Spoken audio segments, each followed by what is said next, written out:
នេះខ្ញុំនឹងថ្នាក់ដឹកនាំគណៈបកសង្គ្រោះជាតិបានមកដល់តំបន់ព្រំដែនមួយនៅតាមបណ្ដោយព្រំដែននៅខេត្តស្វាយរៀងស្រុកកំដួលដែលគុំថ្នាធ្នងដែលក្នុងនោះគឺយើងមើលឃើញថាទឹកដីខ្មែរយើងប្រជាពលរដ្ឋយើងប្រកបមុខរបរមានធ្នូខ្មោចរបស់ដូនតាពុកម្ដាយគាត់ហើយឥឡូវនេះបានខ្មែរហើយនឹងយួនហ្នឹងរដ្ឋាភិបាលខ្មែរហើយយួនហ្នឹងខុបខិតគ្នាមកវាយបកគលកាត់យកដីស្រែដីចំការ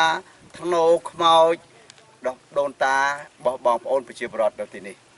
ហើយជាគួរឲ្យចម្លែកគឺជាក់ស្ដែងគឺយើងឃើញថាបកគលហ្នឹងបោះកណ្ដាលចំការរបស់អ្នកស្រុកហើយចំការស្រែចំការអ្នកស្រុកហ្នឹងធ្វើយូរហើយ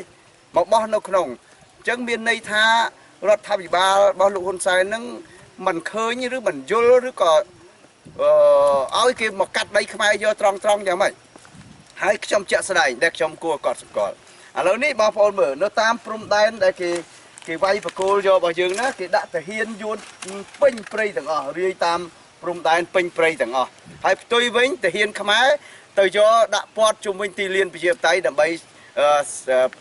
ឃាខាំងសម្រាប់ខ្មែរប្រឆាំងខ្មែរគ្នាឯងហើយគេទាហានយួនគេដាក់ដើម្បីការពារដីដើម្បីដណ្ដើមដីយកឲ្យជនជាតិគេដណ្ដើមដីខ្មែរអញ្ចឹងខ្ញុំថាបើលោកហ៊ុនសែនគាត់មិនជឿសូមចុះមកមើលមើលជាក់ស្ដែងឃើញវាយបកគលកដាលចំការកដាលស្រែអ្នកស្រុកសូមឲ្យលោកហ៊ុនសែនមកមើលកុំជឿតាមពួកអ្នករាយការណ៍ឬមួយក៏សុំកលុំឲ្យកូនចៅគាត់ឲ្យគេមកបោះកដាលស្រុកចំការអ្នកស្រុកឬមួយគាត់មិនដឹងបើសិនគាត់មិនដឹងសូមមកមើល